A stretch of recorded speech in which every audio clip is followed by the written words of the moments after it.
IPL 2026 సీజన్లో భాగంగా sun Risers హైదరాబాద్తో శనివారం జరిగిన ఉత్కంఠభరిత మ్యాచ్లో రాజస్థాన్ రాయల్స్ ఓపెనర్ వైభవ్ సూర్యవంశీ తీవ్రంగా గాయపడ్డాడు. ఫీల్డింగ్ చేస్తున్న సమయంలో బంతిని ఆపే క్రమంలో అకస్మాత్తుగా వైభవ్ తొడ కండరాలు పట్టేశాయి. నొప్పితో విలవిలలాడిన వైభవ్ సూర్యవంశీ కనీసం అడుగు కూడా వేయలేకపోయాడు.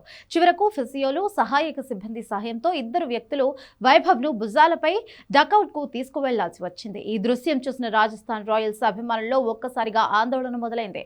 వైభవ్ సూర్యవంశీ గాయం తీవ్రతను అంచనా వేయడానికి వైద్య బృందం ఇవాళ స్కానింగ్, ఇతర వైద్య పరీక్షలను నిర్వహించనుంది.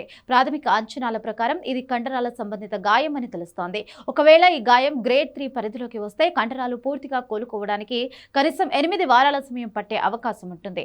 అలా జరిగితే ఈ సీజన్లో మిగిలిన మ్యాచ్లకు వైభవ్ అందుబాటులో ఉండడం అసాధ్యమని క్రీడా విశ్లేషకులు చెబుతున్నారు. ప్రస్తుతం వైభవ్ సూర్యవంశీ అద్భుతమైన ఫామ్లో ఉన్నాడు. పవర్ ప్లేలో మెరుపు వేగంతో పరుగులు రాబడుతూ రాజస్థాన్ జట్టుకు శుభారంభాలు ఇస్తున్నారు.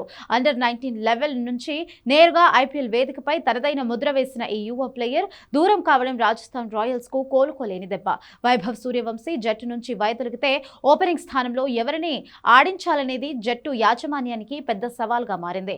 అత్యంత పిన్న వయసులోనే ఐపీఎల్ ఆడుతూ రికార్డు సృష్టిస్తున్న వైభవ్ సూర్యవంశీకి ఇది అత్యంత కీలకమైన సమయం. ఇలాంటి ఫామ్ లో ఉన్నప్పుడు గాయపడడం ఈ యువ ప్లేయర్ ఆత్మవిశ్వాసాన్ని దెబ్బతీసే అంశం. ప్రస్తుతానికి అభిమానులంతా ఆ గ్రేడ్ 3 గాయం కాకూడదని, త్వరగా కోలుకొని అతను తిరిగి క్రీజ్లోకి రావాలని కోరుకుంటున్నారు. వైద్య పరీక్షకుల నివేదిక వెలువడితే తప్ప అతని భవిష్యత్తు, ఈ ఐపీఎల్ సీజన్ కొనసాగింపుపై స్పష్టత రాదు.